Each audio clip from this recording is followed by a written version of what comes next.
I'm David Scandura. I'm Justice Burkett. And today we're here to find out, is A Star Is Born 2018 the greatest movie ever made? Hey. What? I just want to take another look at you.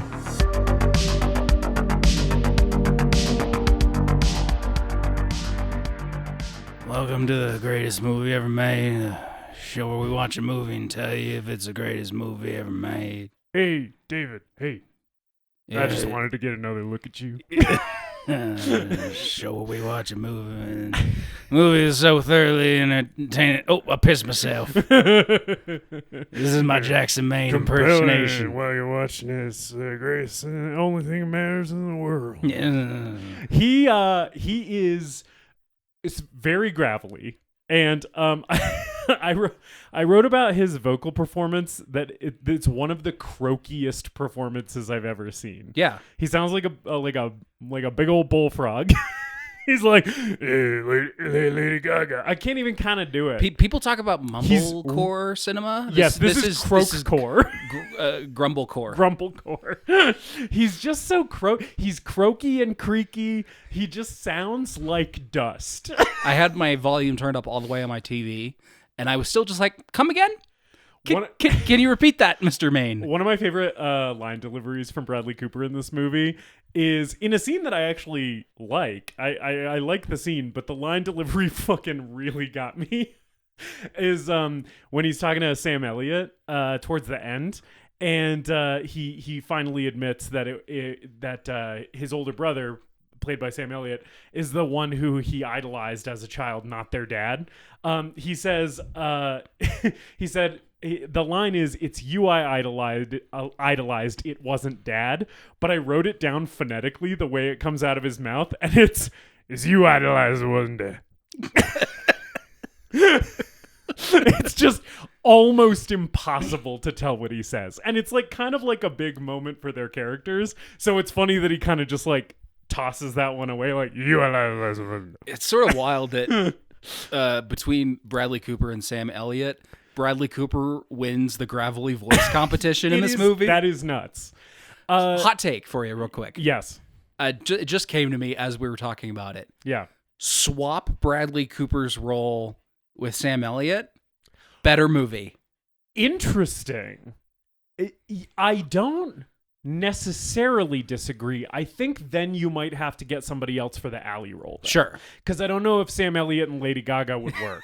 Like, there's already kind of supposed to be an age gap between Jackson Maine and Allie in this movie, but I feel like if the age gap was that big, also I just feel like their chemistry wouldn't. I feel like the chemistry wouldn't be the same. So I think you'd have to recast that role, but I kind of get what you're saying, and I sort of want to see the Sam Elliott version of this. Yeah. Although I guess maybe I haven't seen the movie, but I imagine that's sort of what the Christopherson one is like. Because I imagine Christopherson is a little bit more like a Sam Elliott type than a Bradley Cooper type. But anyway. I'm David Scandura, joined as always by my co-host Justice Burkett. I forgot to introduce us because I was too busy doing the Jackson Maine thing. We were too busy croaking at each other. Justice, before we start Jackson off this week... Yeah. How are you doing? I'm doing all right, David, but I do have one complaint, which is you are a person who has two cats. Complaint to me? No, just about life. Oh, okay. And about one thing one specific thing about life sure. that you will be able to relate to. Okay. You are a person who has two cats. Yes. I'm a person who has one cat. Don't you wish that they could just fucking talk to you sometimes and tell you what their fucking deal is?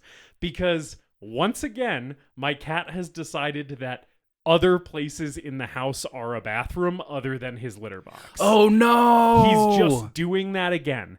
And I cannot for the life of me figure out what triggered it, why this is happening, how to remedy it. I swapped his litter in his box. Hopefully that helps. But yeah, he's just been pissing in all the dog beds. He pissed on a spot on our bedroom carpet. So, like, I'm doing fine except that. But it is just so frustrating because I'm like, the issue here is not necessarily the behavior, because I understand that cats do this when they're like stressed out, right? So the cause, the problem that I want to solve is not you're peeing places. Right. The problem I want to solve is you're stressed out, and I want to fix that for you. Right. But he can't tell me what the fuck is stressing him out. Because I know in the past the great piss plague has happened. Yes. Like around Christmas time when you're putting up decorations and there's a tree in the house. Yes. Last year we triggered a great pissening by getting a Christmas tree from the local nursery, right? Yeah. And that really threw him out of whack, and it was an issue for like a month or so. This year we had a Christmas tree, totally fine. Didn't happen this year with the Christmas tree. Christmas tree's been gone for several weeks, and then now suddenly he is doing this for some reason. And I'm just like, man, I wish I could just fucking talk to you about this. It's so frustrating. I do have one cat that actually just talks to me, so I don't have that problem with her. Right. It's the other one that I have to worry about. So Yeah. I can partially relate. Yeah. And to be clear, David means she speaks English to him. Yes. Out loud. She speaks in full sentences. Yes, she understands me completely. When I tell her to go away, she goes away. Yeah. Yeah. Anyway, so that's how I'm doing. Yeah. Hopefully when you walked into our house today, you did not notice an overwhelming stench of cat urine, because we've been trying to clean it up adequately, mostly so he doesn't remark the same spot where he's like, this smells like a toilet now. How are you? I'm good. Good. The cats are good. I have not been plagued with any sort of bodily fluids that I'm not used to, other than one of my cats has a tendency to eat too fast and get sick, and that happened this morning.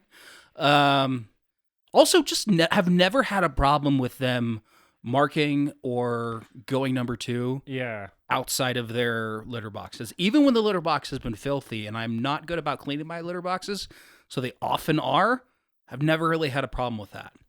But otherwise, in non-cat related news, yeah, I'm doing okay. Good. I don't know. I don't really have anything to recommend. Do you got anything? I watched A Real Pain, the Jesse Eisenberg.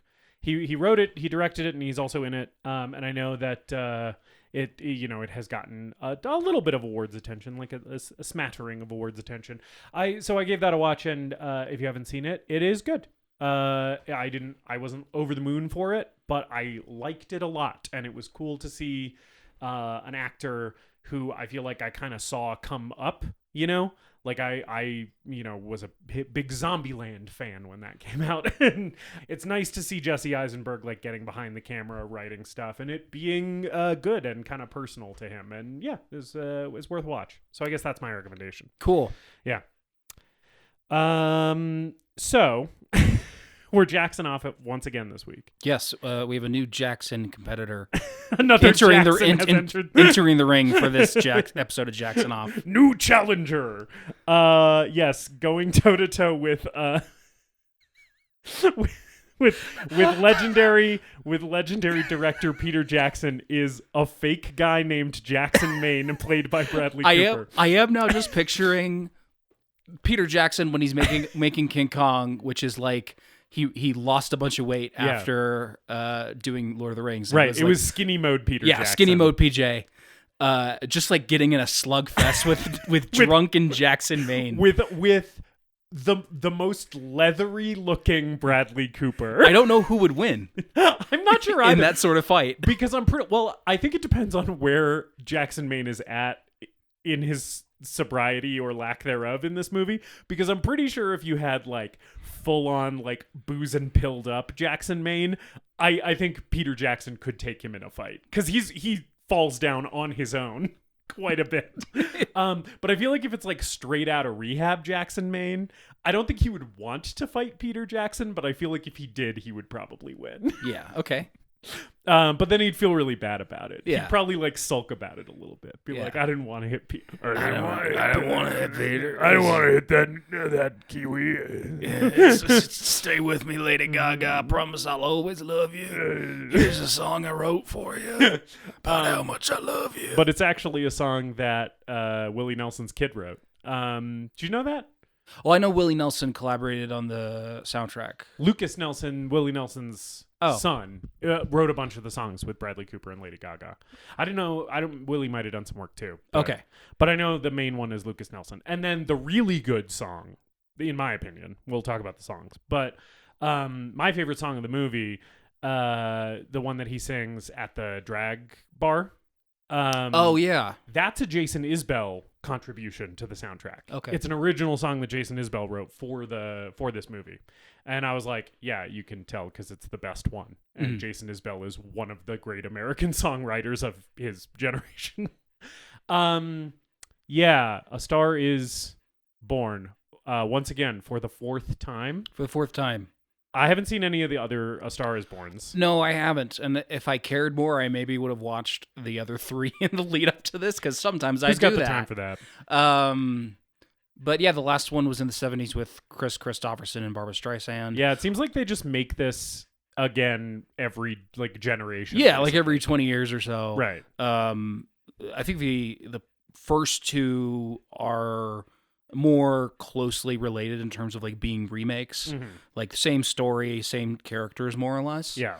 And then those are about like movies, the movie industry, and then Christopherson one and the Bradley Cooper one are about the music industry. Yeah. So I think, when we get our next Star Is Born remake, I think it's going to be something like esports, like video game esports, where the washed up alcoholic legend is gonna be like, kid, you're really good at playing Fortnite. Back in my day, we played Black Ops 2. And then you got real talent, baby. And then she overtakes him and he kills himself. Yeah.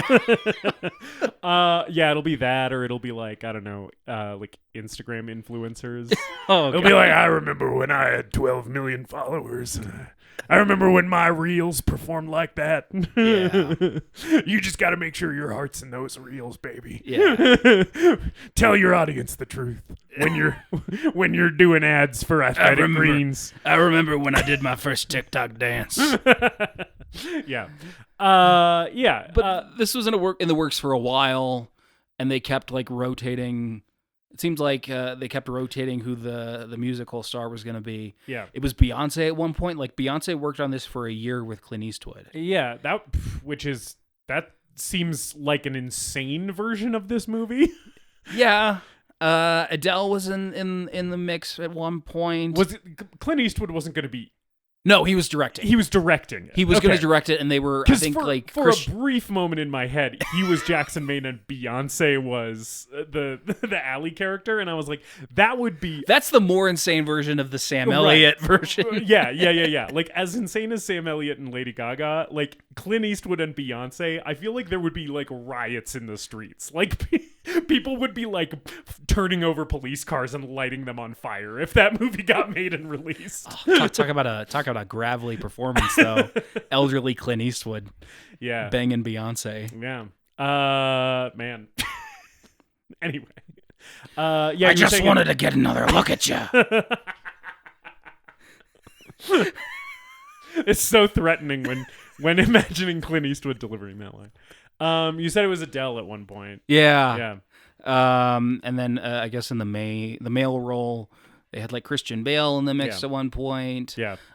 Which is sort of a similar energy to what I feel like we end up getting with Bradley Cooper. Yeah, and Bradley Cooper didn't want to direct this for a while. No, he wanted to direct it but not star. Right. I'm sorry. Right. He just wanted to be behind the camera on this one. Yeah.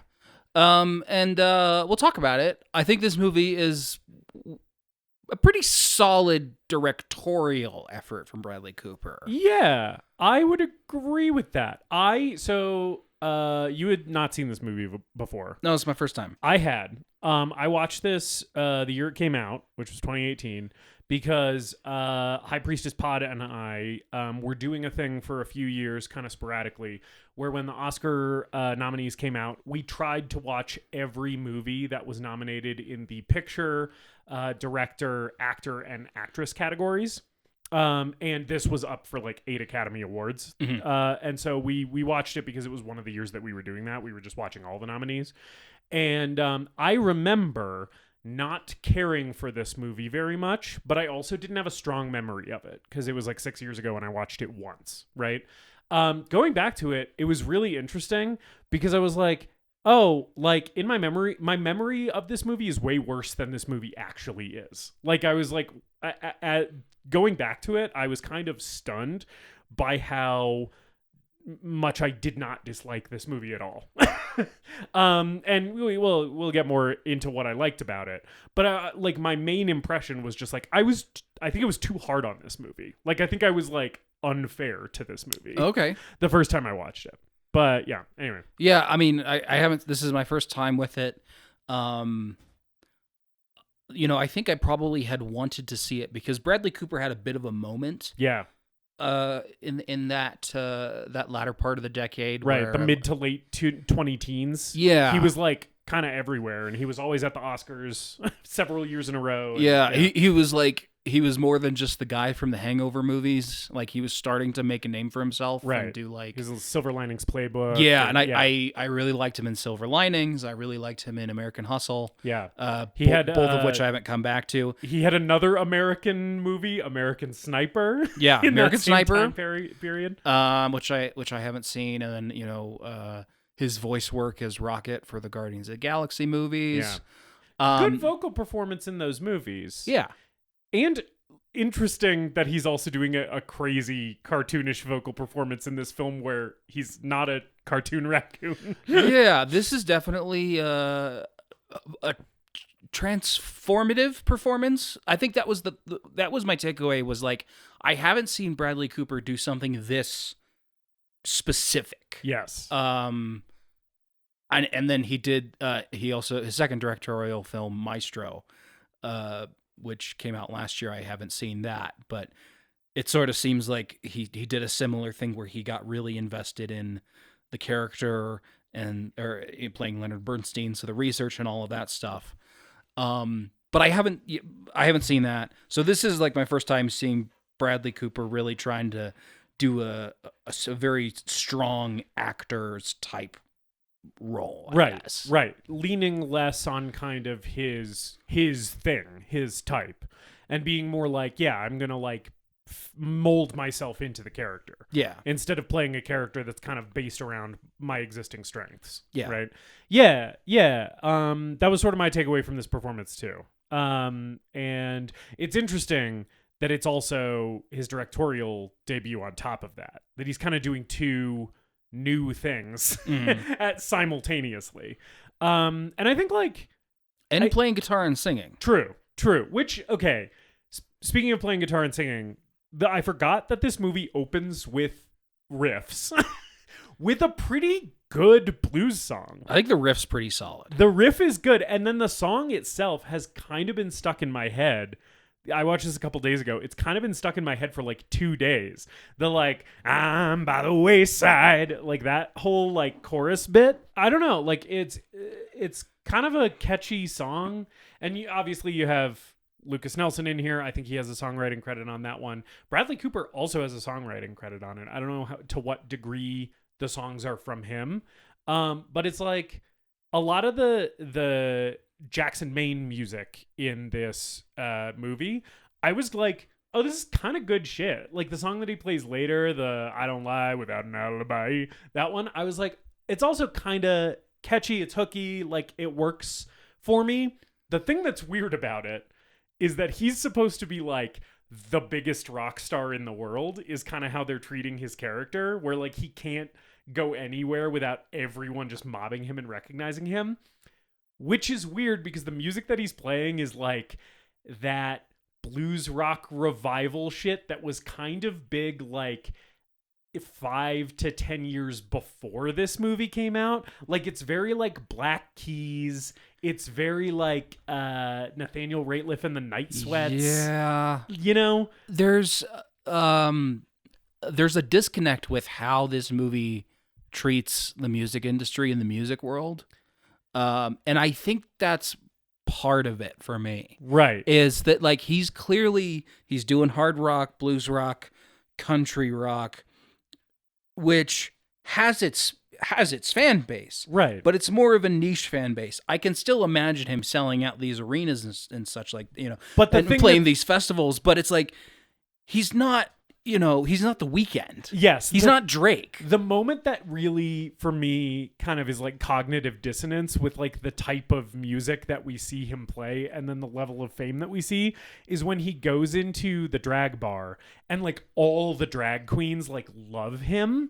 And I'm like, I feel like a guy who is like the most famous blues rock guitarist would not necessarily be like hot shit at a drag bar. Yeah. Drag queens who, if you're listening, let me know. Are you crazy about the Black Keys? Because it just felt like maybe not, you know? It felt like if maybe even if he was doing more like that pop country thing, you know, that would be maybe even a little bit more believable. But it's like he seems like such a blues guy. But even then, if he was like, would a bunch of drag queens recognize, you know, Luke Combs or someone if he walked Jelly in? Roll, you know, Jelly Roll's pretty distinctive looking. Yeah. Also, that's true. Jelly. I bet I could recognize Jelly Roll if he was turned around. I don't even need to see his face to be like, you're like, oh yeah, that motherfucker's Jelly Roll. What a good name for how that guy looks. Ultimately, I'm like, good artist name. Yeah, I mean, I'm sort of like, I don't know if I could go through my life as a musician being known as Jelly Roll. Yes. Like, that's a choice. Yeah. Anyway, I don't care for his music, but I just feel like it's good branding. Anyway, so we're introduced to Jackson Maine, blues pop star, blues superstar. I like that before he even opens his mouth to speak, like literally the first thing you see in this movie is him pop a pill and chase it down with a glass of gin, where it's like immediately you're like, oh, this guy not only has a problem, it's like a severe problem immediately. Yeah. Which is sort of an interesting thing about this movie is that it's like, he's kind of always fucked up. Yeah. You know? Yeah, he's always had at least a few drinks. Yeah. And that's informing his performance. And I think to talk more about Bradley Cooper, I think he's good. I think everyone in this movie is good. Yes. But like Bradley Cooper seems like he's really committed to being like the deadbeat functional alcoholic. Yeah. And it's a really, he's really good at doing it. And he's just like, you get the vibe from the jump, you know, when his first real like dialogue scene happens with his driver in his truck, when he's just like, just find a bar. I just need to go to a bar. Right.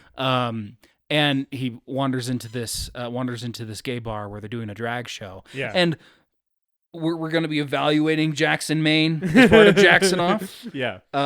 Big check mark in the pro Jackson Maine column is that he sort of just takes it in stride. Yes, and even I think because like a little bit later in this scene, they ask him to play a song. They're like, "Oh, you need to play something," and he's like, "All right, okay, fine." Yeah, you know.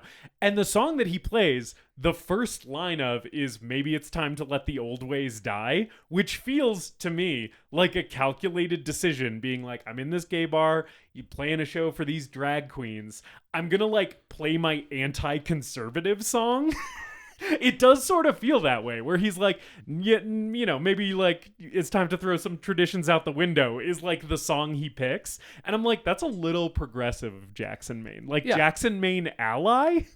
Yeah. You know? Yeah. Jackson Maine, like, definitely, he's a little confused about where he's at. And he's like, is this a gay bar? And he's just like, oh, okay, that's cool. Yeah. And like signs the drag queen's fake tits and stuff like. I love that his signature looks like a second grader's handwriting. He doesn't do like a crazy you know, calligraphy signature. It's just like Jackson scrawled across her tits. Yeah. Yeah. But it's nice that he's cool with it. Yeah. This is where he meets Allie, played by Lady Gaga, and she's a waitress at this like high-end restaurant, and is also she's also singing and songwriting on the side. Yes. And she does a performance at the at the drag show. Yes. She sings Le'Veon Rose, and it's Lady Gaga singing Le'Veon Rose, so it's very good. Yeah. I like this scene a lot because, like, this is basically the scene where, for the purposes of the movie, Jackson basically has to fall in love with her at first sight for the rest of the movie to work, you know? And it's like her performance of this song and the way it's like filmed is very effective at like convincing you that he's like head over heels with her immediately after seeing this. Not only does he see like, this girl's a singer, she has potential, I can help her career, but also he's like, I'm in love with this woman immediately. Yeah, this is the first of several comparisons I'm going to make to a movie that we have talked about. We talked about basically a year ago, which is Blue Valentine. Right. I was getting Blue Valentine vibes from this movie too. Because, and in this case, a lot of what the movie is doing in terms of the cinematography to get you invested in this relationship is just like handheld camera shots and close-ups. Like very tight close-ups on these actors looking at each other, reacting to each other. Yes. And this isn't the only place in the movie where that happens. It happens throughout. But yeah, you have this whole extended meet cute that they have. She needs to leave a big impression on him. Yeah. And I think the number works. The musical number works at doing that. And then he goes backstage and starts, you know, he's clearly really drunk and like awkwardly flirting with her and like asking her about her fake eyebrows. Yes. And I like that she's sort of like, first of all, she can tell that he's drunk. And she's sort of like, her energy is a little bit like, oh, this famous guy is flirting with me, but he's really drunk. And like, I don't know how seriously to take this is kind of the vibe she's giving off, where she's not interested, but she's a little bit like, okay, like, I'll entertain this, but I don't believe that this is actually going anywhere because you're famous and I'm just like this waitress or whatever. You can edit this question that I have as much as you'd like to. Yeah. Because you have the editing power. Did this sort of remind you of that time that Connor Oberst drunkenly flirted with your wife? A little bit. Where she's just like, oh my God, this musician who I looked up to is drunk and flirting with me and I don't know how to take that. It is a little bit, yeah. I mean, it's different situation because we just kind of ran into him. We kind of ran into him sort of in the street, basically. We had seen him live and we ran into him. We were just leaving. We weren't looking to run into the artist we had just seen perform. We were just kind of going around the building and he was just hanging out there. And we were like, oh, there he is, you know?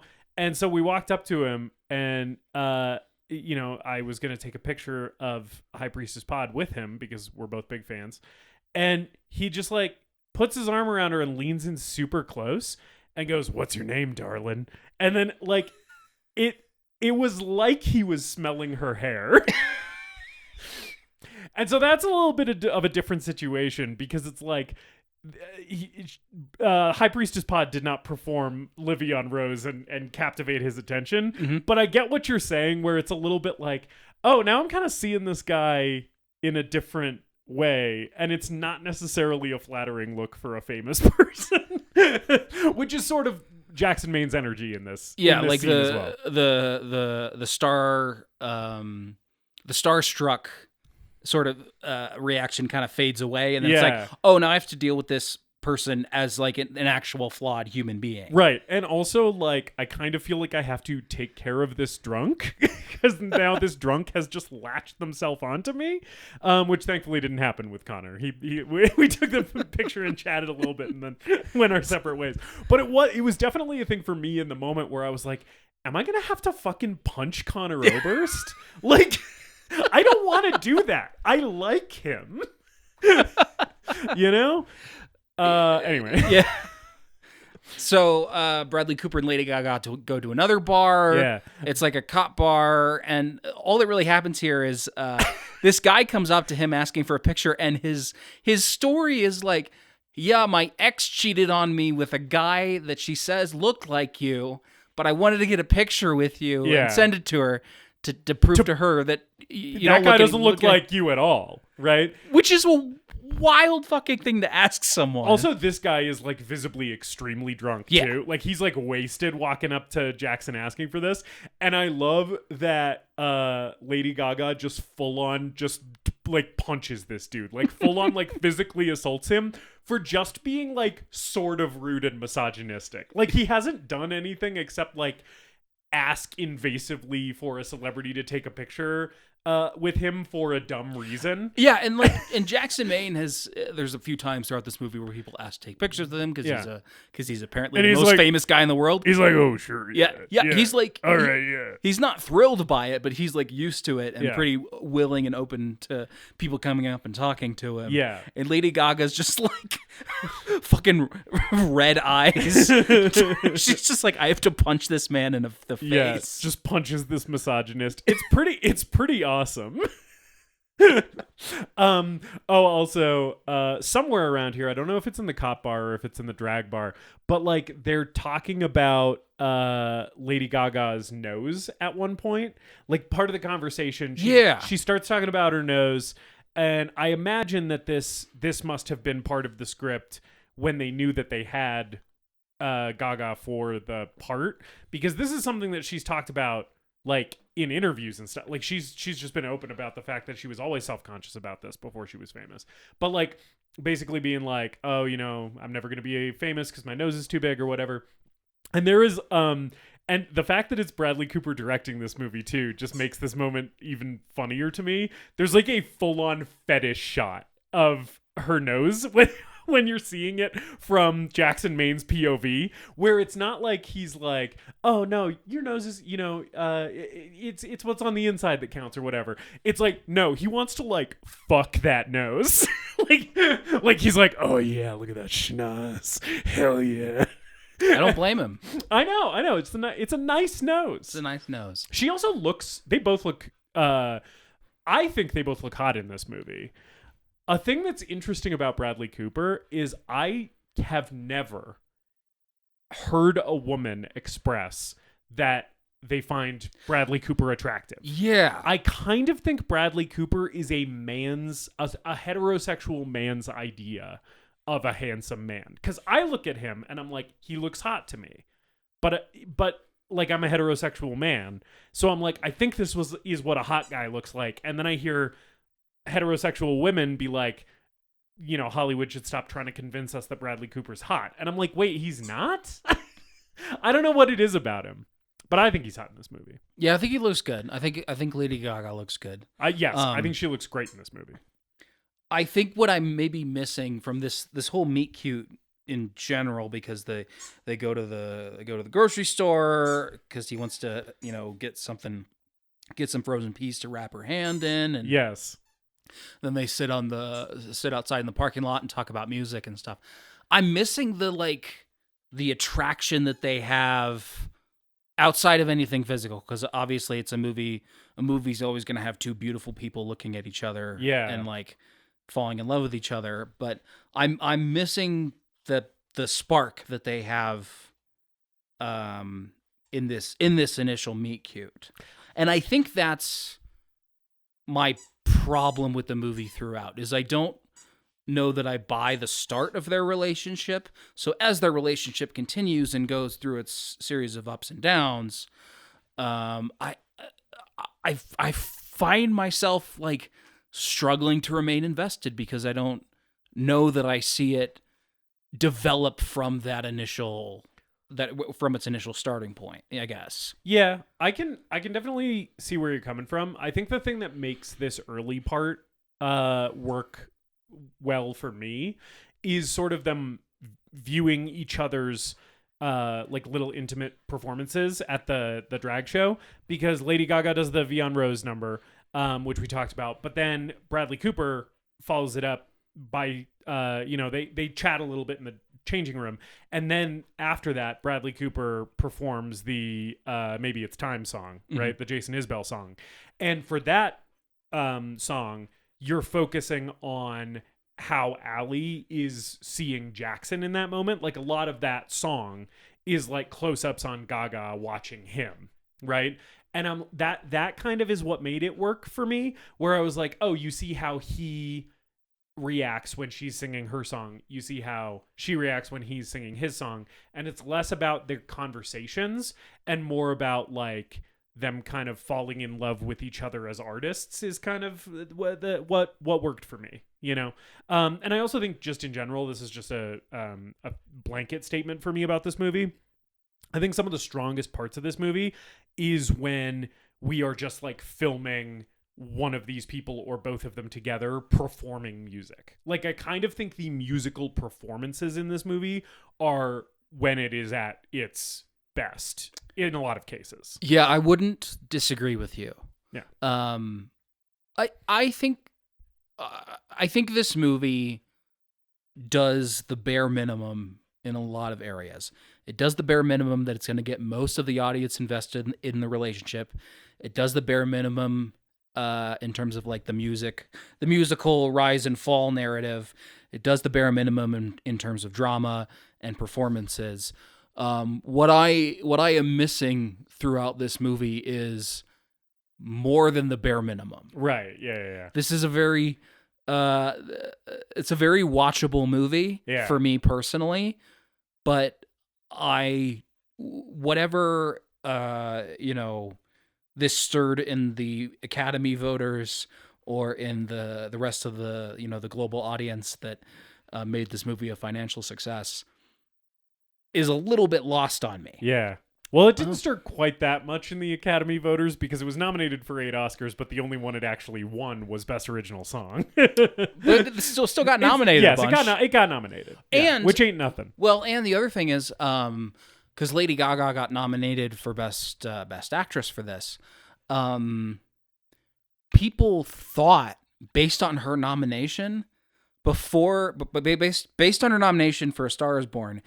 I remember people were saying before Joker 2 had even come out that she was going to be like a lock for a nomination this year. Which is so funny. Which is fucking nuts. Now that movie has come out and basically the universal opinion is that it's dog shit. and like she's good in it. Yeah. But like my thing with Lady Gaga's performance in this film is she's a good actress. She's doing a good performance, but she's a much better singer. And in Joker 2, that gulf between her acting ability and her singing ability is heightened even further because it's like, yeah, she's good in this, but it's clear that they just needed to get someone who could sing and act to do this musical thing that they're doing with the movie. And she's not being used to her full potential. Yeah. And this movie, I think her performance is good enough in this movie that I would like to see her do more performances that don't require her to use her singing ability. I haven't seen House of Gucci, which is like another, or her American Horror Story roles. Yeah. But I remember like she started out doing bit parts in like Machete Kills and the Sin City sequel. And I remember her being really good in those. And like she's good here too. But those musical performances stand out so much because of her singing, and then the rest of the movie she's good enough to keep the movie going along, but I'm never like, she never has a moment that really makes me sold on her performance being anything other than like just good, I guess. Yeah. Does that make sense? We've edited out several. David is trying to gather his thoughts on Lady Gaga. Trying to say words. It does make sense. Make sense. I hear where you're coming from. Yeah. You are entitled to that opinion that I disagree with. Her performance works a lot better for me than it did for you. I think Lady Gaga is very good in this movie. Like watching it this time, I was like, oh, she's really bringing it. I feel like a lot of the because this is supposed to be kind of like a tug at your heartstrings movie. I think a lot of the pathos, like a lot of like what makes you feel stuff in this movie is like squarely on her shoulders, and I think she sells like all of it. I think she's so charming in these early parts when you see her at the restaurant, you see her with her friend Ramon, and like you see her with her family, and she is like kind of like this scrappy, you know, Italian broad, and then you can also see kind of the star power and the charisma, not just when she's singing, but I think also in some of her later stuff in the movie, her scenes with her manager and stuff. I feel like her arc really works for me. I feel like she plays the emotion of it really well. She has like, I don't know. I felt like she had the juice in this movie. I was watching her and I was like, I don't think I would give her the Oscar in this year. Although I was looking at it and 2018 was a really rough Oscar year. I was like, wow, not a lot of these movies are very good that are like in the top spots. But so I don't know if I'd like put her at the top of the heap for performances in 2018, but like for me, I'm like, it makes sense that she got a nomination for this. Like, I'm sort of like, this is an Oscar nomination worthy performance to me. And in some ways, not to tip my hand too much about how I feel about the movie overall, I kind of think sometimes her performance is better than the rest of the movie at times for me, where I'm like a little bit like, oh, what an amazing performance in a movie that's like maybe a little underwritten. I think her performance is better than the script. Yeah, we can both agree on that. I think her performance is she's doing a really good job with what she is given. Yeah. And the same goes for Bradley Cooper. But I think if there is an albatross around this film's neck, it's the script. I agree. Yeah. And I can understand why she was nominated, because this feels like a very like, it's an Oscar-y role. Yeah, it's a very, very clean cut, right, nice little role that an Academy voter would latch on to. We're playing tragedy, we're playing romance, we're playing drama, we're singing. It's all the things that the Academy likes to throw awards at. For me, watching this movie, it was more like, she's good in this. I would love to see her be better.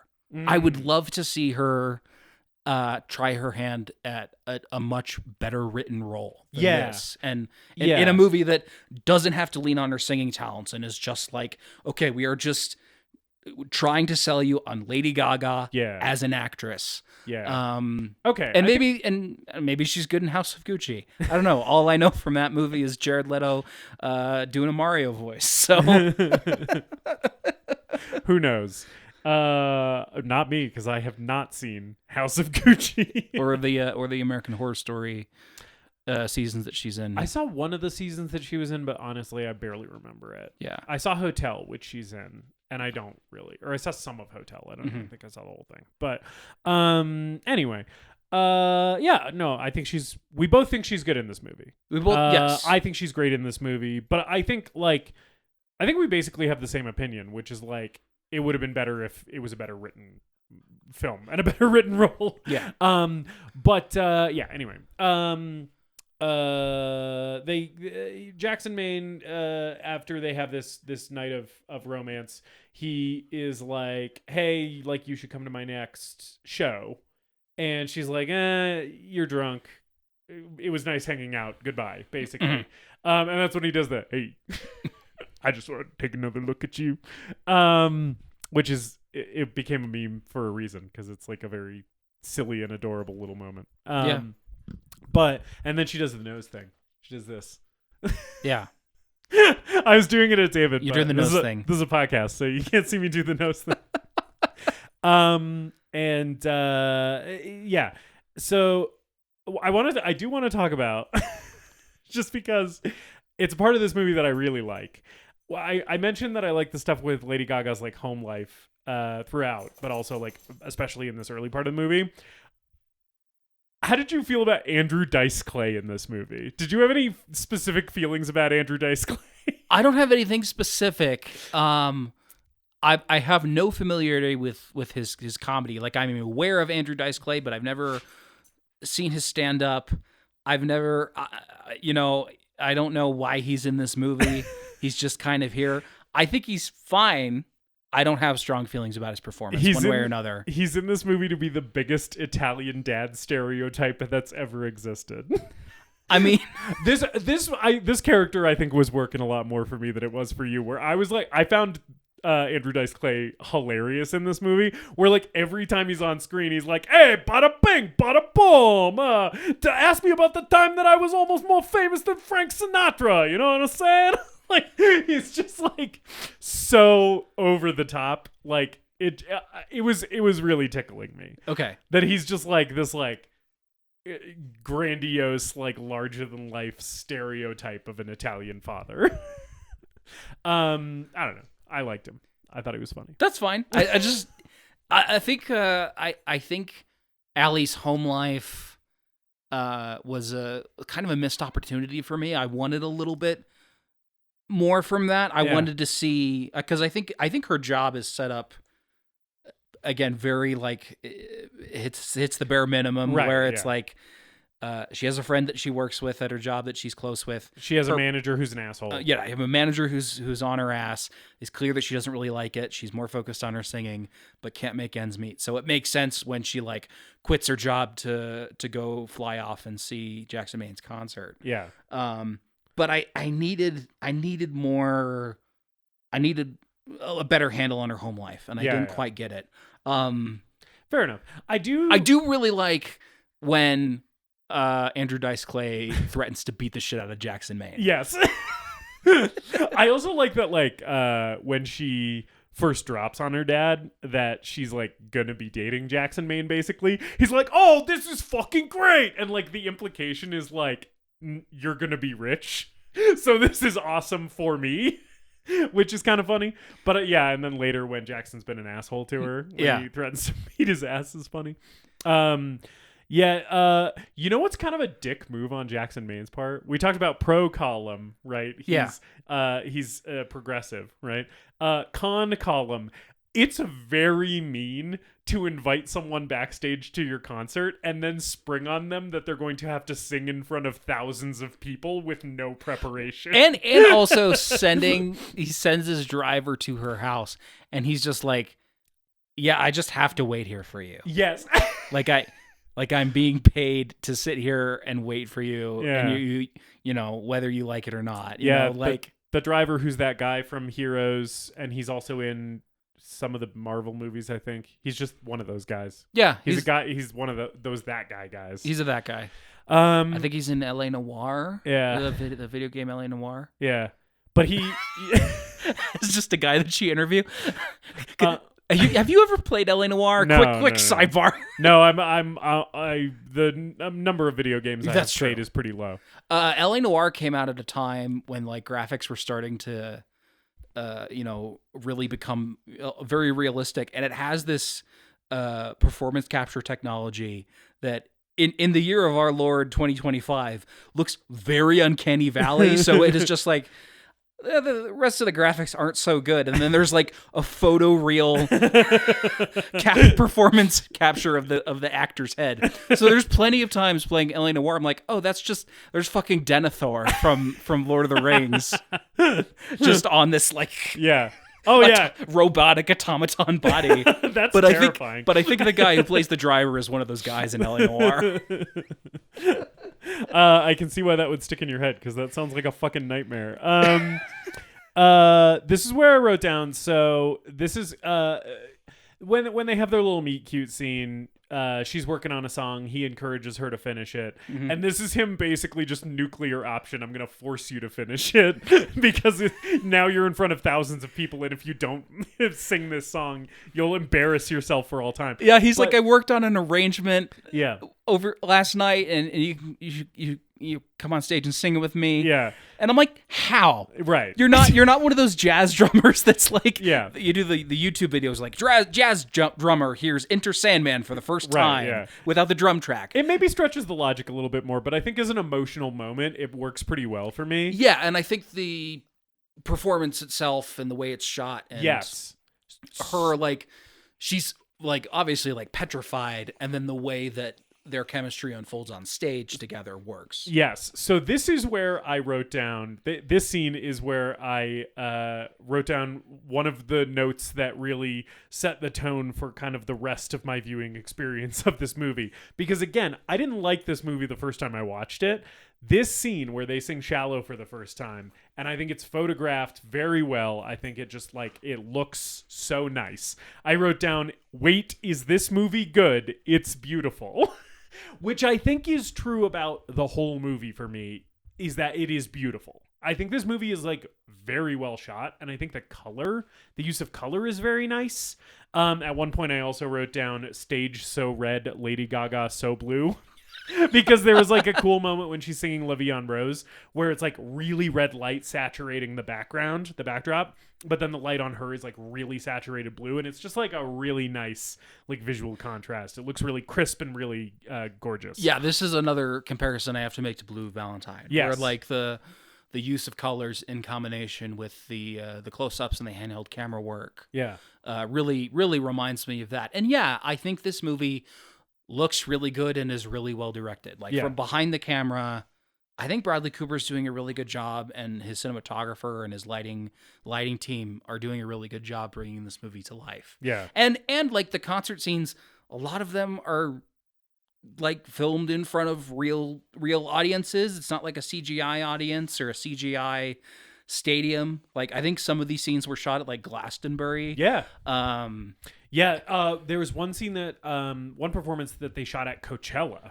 Mm-hmm. Like literally it was just like, and now as part of the Coachella lineup, Lady Gaga and Bradley Cooper are going to sing a song and we're going to film it for a movie. Yeah. Yeah. And Shallow is the song that was that won the Academy Award. Yes. And it makes sense. I think this is a really good song. I think it's a really good song too. This is I think this is second to the one that he sings at the drag bar for like my favorite song in the movie. And I remember when this movie came out, this song got like major radio play. Like I was working at a restaurant at the time, much like Lady Gaga at the beginning of this movie.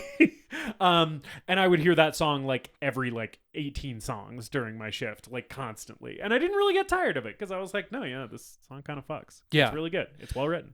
I have another movie to compare this to. Yeah. If you'll indulge me. Yeah. Oh Brother, Where Art Thou? Okay. I have not seen Oh Brother, Where Art Thou in a long time. So this is a criticism I had of the movie at the time. I don't necessarily know if it would hold up if I watched it today. Oh Brother, Where Art Thou has an excellent soundtrack, and the movie is just okay. Yeah, soundtrack's better than the movie. And they really put the work into that soundtrack, and the movie didn't do it for me. Yeah. I should see it again because it's Coen Brothers, and I love the Coen Brothers. Yeah. And I'm sure I pissed off a bunch of people. That's how I felt at the time. How I feel having just watched A Star Is Born earlier this morning. They put a lot of work into that soundtrack, and the movie is sort of just okay. Soundtrack is better than the movie. But because the movie is about famous musicians, it certainly benefits the movie that the songs are actually good. The songs need to work. This movie would suck dog shit if the songs were bad. Yeah. Like that immediately, like it is crucial to the success of the movie that the songs are good. So it's like if the songs are better than the movie, that's much better than the alternative, right? I feel like for a movie like this, like the songs kind of have to work. Yeah. Yeah, so they sing Shallow together on stage, and it's very romantic. And then basically from then on, they're like in a relationship. They go to Arizona, and my note about this, David, is have you ever seen more Arizona flags in a motion picture than A Star Is Born 2018? I don't think so. Jackson Maine has made Arizona part of his brand. Yeah, he even, like, when he says that he's from Arizona to Lady Gaga for the first time, her reaction is like, oh, Arizona boy. And they, like, make a whole moment out of it. And I'm like, is that a thing? Because you and I were both born in the state of Arizona, where we both currently still reside. Yes. And I feel like I've never had anyone react like, oh, Arizona, huh? I know what that says about you. It's like, what? Like, what are you talking about? Yeah, I don't know. I don't know outside opinions on Arizona. Yeah. Other than just like, it's the Southwest, so it's a desert and it's hot. Right. And, you know, people know that for a while, our largest metro area had the most racist sheriff in America.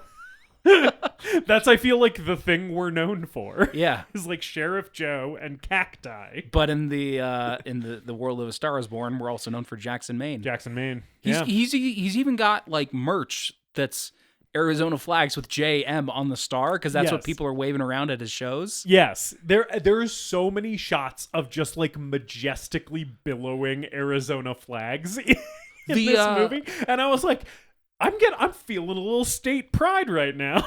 This is kind of working on me. The actual shots in Arizona, do they read as Arizona to you with like the wind farm and the gas station and the... Some of the stuff I was like, oh, this could be parts of like desert northern Arizona, right? Like they don't look like the Sonoran Desert. Like they don't look like Phoenix or Tucson. There's a mountain with snow on it, and that was like, I was like, okay, so this could be Tucson. Yeah, but some of that stuff looks to me like like Navajo and Apache County, like Cochise County, like where it's like kind of higher desert where you don't have like the saguaros and stuff, but but it's not like mountainous and you don't have the pine trees and stuff.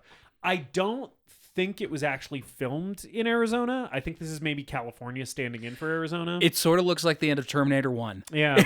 When Sarah Connor's at that gas station with the photograph of John Connor and she has to drive off into the unknown.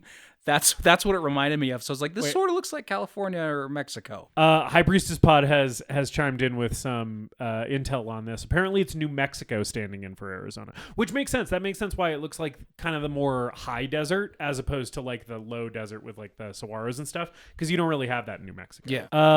But yeah, it's I feel like it's sort of effective in setting the tone for this part of the movie, which is basically like her getting to know the real him a little bit better, you know, because she's sort of been engaging with Jackson Maine like rock star, and then like him going back to Arizona with her, like going to the family ranch, which has been turned into a wind farm. Yeah, is sort of her seeing like, oh, there's like this like injured, troubled little boy in there who is like very kind of very fragile, you know, is sort of like what, and she sort of falls in love with that side of him. She sort of like is like, oh, this fragility is like very like endearing and I want to like protect him. But at the same time, he's like really volatile because when he figures out that the wind farm thing happened, he punches Sam Elliott in the face. Yeah, which I liked. Sam Elliott's playing his half brother Bobby, who's like his manager. Yes, his significantly older half brother. Yeah, who like raised him because their dad was an alcoholic, much like Jackson has grown to be. Yeah, which is like, to your point about this movie kind of giving you just enough. I don't disagree with that, because the like, my old man was an alcoholic, I'm an alcoholic is like such a tried and true, and it works, but he's also like bare minimum screenwriting. I think when we get to rehab later, there's a scene with his therapist. Yeah, I really like that moment. That works much better for me. That gives me a better perspective on the character. Yeah. He punches Sam Elliott, and Sam Elliott is like so mean to him. Yes. He's he's like, you sold the wind farm. Where's dad buried? And Sam Elliott's like, the rain fucking washed the grave away, you piece of shit. Yeah. Fuck you. Sam Elliott saying fuck a lot in this movie. This scene, this argument between Bradley Cooper and Sam Elliott is like it's like a fucking scene from a movie written by like David Gordon Green. It's like it is like both of them say fuck like 18 times in this argument. It's nuts. Yeah, it's just like, oh, you fucking sold the farm, turned it into a fucking wind farm. Yeah, I fucking did, because you were never fucking around to fucking manage anything. You fucking piece of shit. Fuck you. Like, it's crazy. I really like Sam Elliott in this. Yeah, which he was nominated for Best Supporting Actor for this. Yeah. Which again, watching this movie, much like how I felt about Gaga, I was like, yeah, okay, yeah, I can sort of see it. Yeah. I love seeing him do more of a performance instead of like just another like bit part, or you know, the cowboy in Big Lebowski, which I do love from Sam Elliott. Right. But I like that that's not his vibe at all in this movie. Yeah. He's much more like, you get the feeling from this character that Jackson has spent all of these years of fame that he's had basically in like a drug and alcohol induced haze, and this entire time Bobby has been handling everything, and like the weight of the world is on this dude's shoulders. There's a lot of history and tension between them, and you feel that even in just like a really quick like throwaway scene of him, of Jackson at like rehearsal for a show, and Bobby's trying to get him to put in the in-ear monitors because he's losing his hearing throughout this movie. And that's like the first scene where we see Sam Elliott. Yeah. You can feel that history even in just that interaction that they have with each other. Yeah. And it's really fun watching them get punched and then they start yelling at each other. Yeah, it's great. And Bobby quits here. Like he's basically like, I'm done working for you. One of the great moments in this scene is just shows you kind of how, the history of their relationship and sort of the point they're at is when Jackson is like, you know, like you sold the ranch and didn't tell me. And Bobby's like, I did tell you, you were fucked up. Like you were drunk, you know, like this is not new information to you. You just like fucking didn't even register because you're like so out of it all the time. And Allie witnesses all of this, which is like, yeah, that's not what you want your new girlfriend to see. Is your brother fucking take you to task for being so zonked out on drugs all the time that you don't remember him selling the family ranch. Like, yeah. But she's very much on his side, which is interesting. Because I you know, I think the whole like, well, she's in love with him thing kind of works. But like the more shitty he is in this movie, the more I'm like, wow, this woman really is a saint for putting up with all of this. She must love him a lot. Yeah, and I think that's my thing is that as the movie goes on, like I still don't feel like I have a really good handle on what they both want out of their own careers, out of their relationship. And then it as you know, as things get more, as their relationship progresses, it feels like the movie starts manufacturing those moments rather than really earning them. But for now, she's on tour with him, and she like the performance of her, the video of the performance of her singing "Shallow" has gone viral on the internet. Yes. So she's on stage with him every night singing it. She's also playing piano in his backing band. Lots of like performances throughout this touring montage that are really nice, and it eventually leads to her getting courted by a producer. Yes, this character's name is Rez, and he is perhaps the most comically evil character in a movie like this that I can think of. Like, it's like, this is sort of like it's supposed to be like a pretty realistic, grounded drama, right? And it is kind of like Hollywoody. It's not like, you know, but it is not supposed to be very broad. And then this producer character, especially towards the end. Well, yeah, when the movie has to make you accept that, like, this one conversation that Bradley Cooper has with the producer drives him to commit suicide. This guy basically is like walking on screen twirling a pitchfork. Like, he's just like the devil.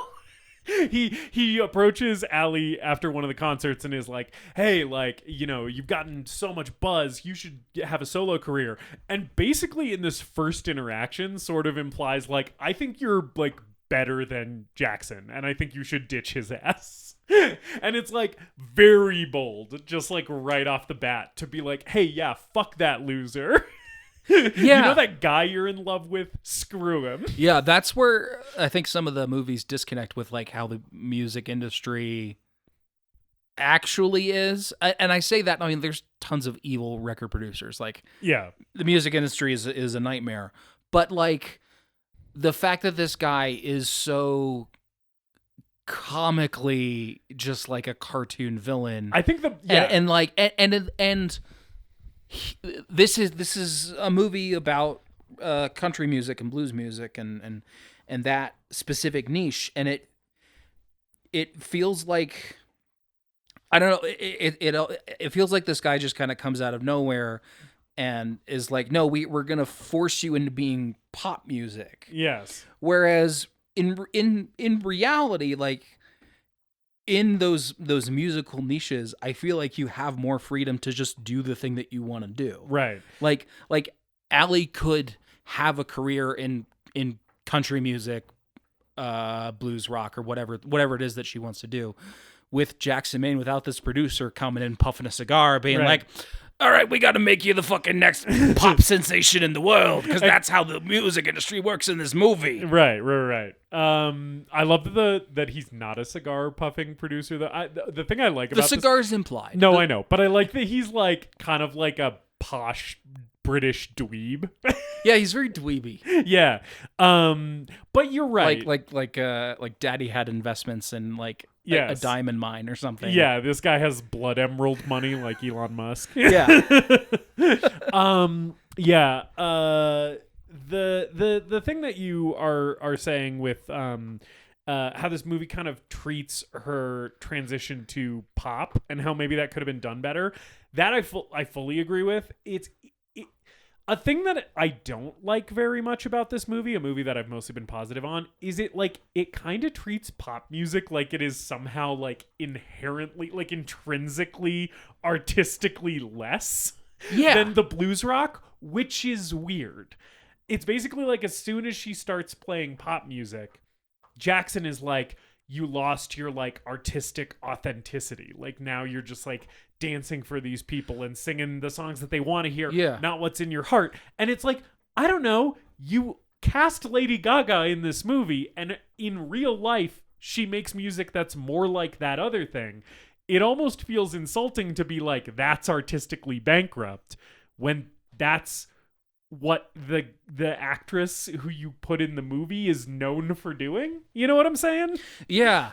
There's a running theme throughout this movie is about like you have your own unique voice. You have something to say, and you have to cling on to that. And I'm sort of watching the movie, and I'm like, I don't know what it is that she has to say. Right. So it's hard for me to buy her transition into pop music as this like this evil producer like manipulating her and making her, you know, cheapening her music and making her more commercial. Even down to the moment where she doesn't want to work with dancers because she doesn't want it to distract from who she is. Mm-hmm. But I'm still just sort of sitting here like, I don't know if I know who you are. Yeah, I guess. Yeah, you know, right. as a musician. Yeah, and I feel like one of the reasons that you feel that way is because a thing that I was noticing big time about this movie is almost the entirety of the movie is dedicated to the relationship between Jackson and Allie, and it's kind of not very concerned with either of their careers. Like you kind of get it in like little snippets, right? Where and I don't necessarily think that that's a knock against the movie. I don't necessarily know that I need more of that stuff. But to your point, it's like when Jackson's like, you know, you have to get out there and like give the people what your voice, like you have something to say and you need to let them like hear it. And it's like, yeah, I feel like other than the Shallow scene, right, where they sing together for the first time, I haven't really seen what that looks like from her. Mm-hmm. Yeah. And for the movie to try to get you invested in her career from like, you know, fans going crazy when she's on stage singing with Jackson to she's developing her own debut album and singing those songs. And then at the end, she wins Best New Artist at the Grammys. It's like, it's a very meteoric rise that I don't understand how that functions within the universe of the film, and like because I don't get why she is so popular and beloved, and like it I don't know, I think if it had gone for something smaller, like her trying to find celebrity and success in a much smaller window of the music scene, right? Rather than like she starts the movie as a, you know, singing at a drag show and she ends the movie as Billie Eilish, right, or Lady Gaga. right. Yeah. It's almost like this is a movie that is not short, but it's almost like it's like the movie isn't long enough for the journey that she takes, so it has to be very condensed. There is an extended edition. Oh, I maybe should check that out. Apparently, it's more songs. That's what it looks like. It much like a movie I watched recently, Hobbit: An Unexpected Journey. Just more songs. It's more songs. Honestly, though, I might be interested in that because I talked about how my songs are like some of my favorite my songs. They're the songs. They're not my songs. I didn't write any of these. Are my favorite part of the movie. Anyway. Yeah, I don't know. This whole middle part, just have her win Battle of the Bands. Just have her do a School of Rock. School of Rock. Every music movie I watch just makes me wish I was watching School of Rock. Yeah. No, that's fair. This movie also has a little bit of Walk the Line in it as well. Obviously, Walk the Line about a real guy, not a fake guy, but similar kind of tones to those movies. And even in Walk the Line, I'm wishing that I was watching School of Rock, and I like that movie. This is Spider. He's replacing you.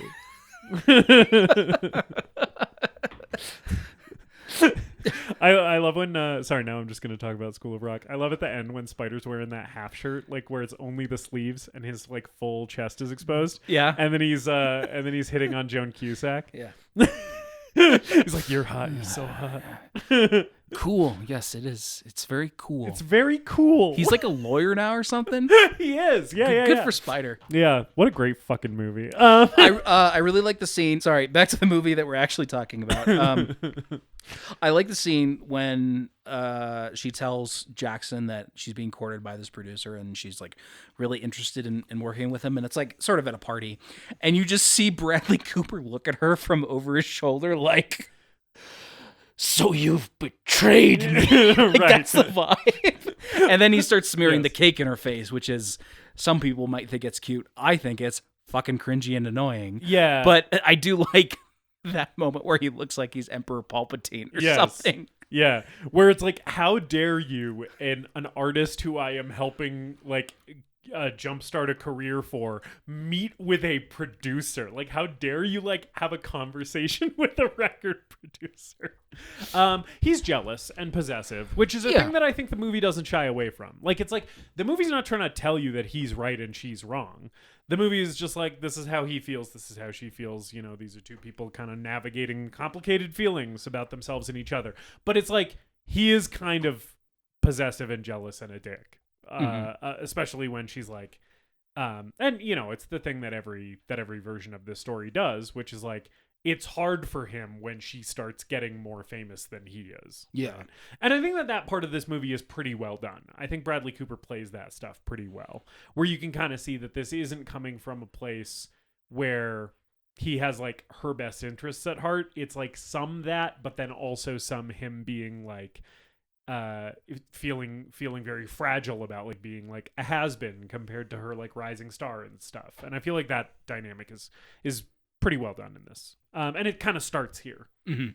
And it does treat Jackson Maine as, like a flawed, damaged, but overall like likable guy. Mm-hmm. And I think that works. I also just wish it went a little bit deeper. Yeah. Because he is like manipulative and or a slave to his addiction and all of that. And I don't know. I just wish I wish it got into a little bit more. Yeah. I really do like the scene where he crushes cocaine on a table with the heel of his boot and then snorts coke. That's rad. Yeah. That's pretty cool. I like that. You know who this character, Jackson Maine, was based on?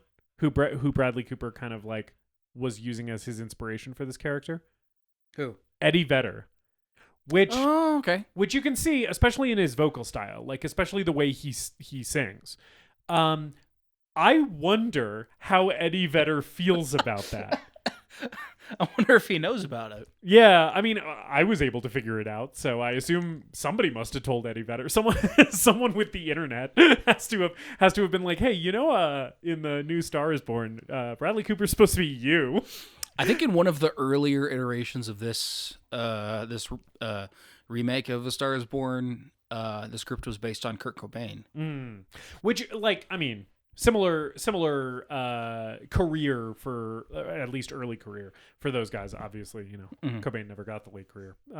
But yeah, I mean, it makes sense when you're updating the story to be like, oh yeah, one of those guys who started out in those big grunge bands and then kind of went on. I was thinking before I knew the Eddie Vedder thing, I was actually thinking that the one that he kind of resembled the most to me in terms of his career is like Dave Grohl, where I was like, who's like a rock guy who is this big? And I was like, I guess Dave Grohl, you know?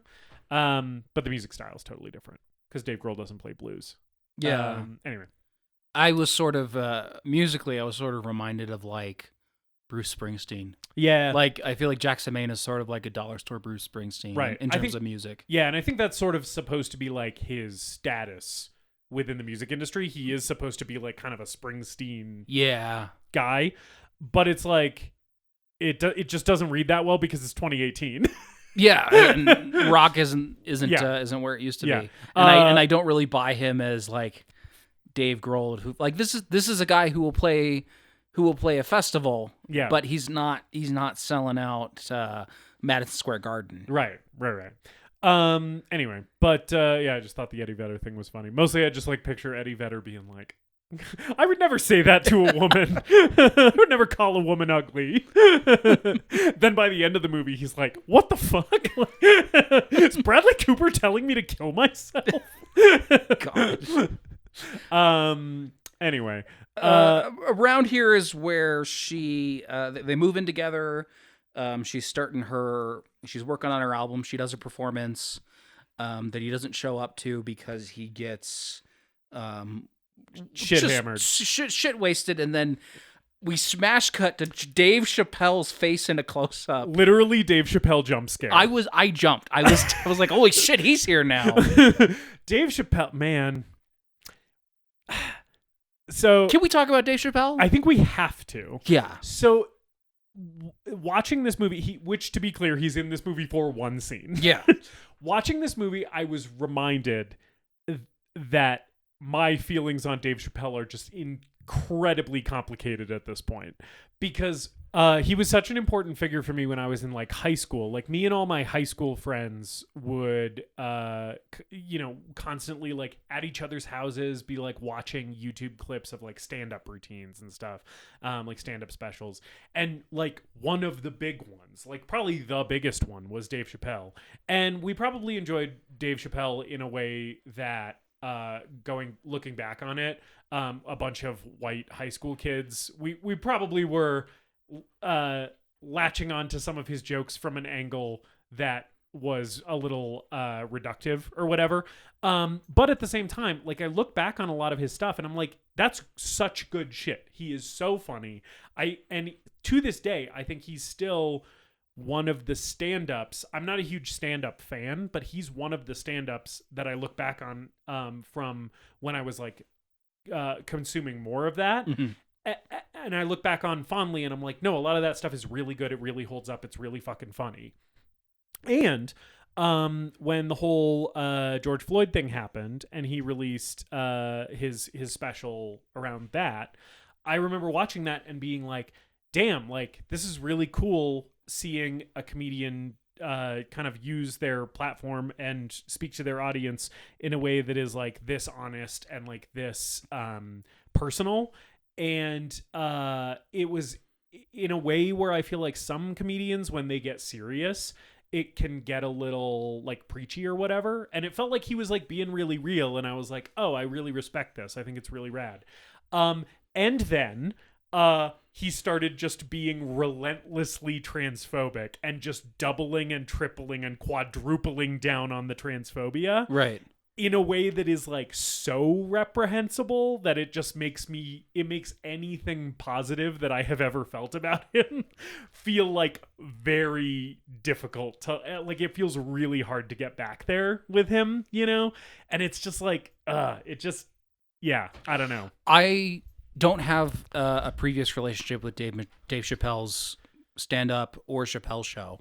The thing that I've noticed online is that the transphobic controversy didn't seem to affect Chappelle's career at all. Because a lot of people who watched Chappelle's show, who watched his stand-up, still see him as like a really good stand-up comedian, still to this day, even with his new material, even though he's sort of leaned over into the angry comedian who's angry about cancel culture. Yeah. And it's weird that he's had that response and other comedians who've had controversies like Louis C.K. haven't. Like Louis C.K. career has not come back. Yeah. He's done stand-up, but he's nowhere where he was, right? Right. But when Chappelle's like first transphobic special came out, it was like, oh, he's got like 4 other specials lined up with Netflix. Yeah. And they're still coming out. It is pretty disturbing that it's like transphobia is kind of a thing where it's like, yeah, a certain audience will completely like stop engaging with your stuff, but there's like a pretty large chunk of folks who can like look past that. I think it's just because a lot of people are still, they're white kids who watched him when they were younger like you and engaged with it in a certain way, and they just haven't grown up. Yeah, that's true. I guess there, but for the grace of God go I. But thankfully, I have like grown and learned and stuff. Yeah. My thing with Dave Chappelle in this movie is I don't need him here. He's not good, and I don't really get what his character is or what he does for this part of the movie. It's clear that like this is a guy he has some relationship with in the music industry. Yeah, it's like a close friend of his. Yeah, but this whole bit here when Allie comes to find out where he is, and then they have dinner with his family there, and then he proposes to her. I'm like, what? I don't know why Dave Chappelle's.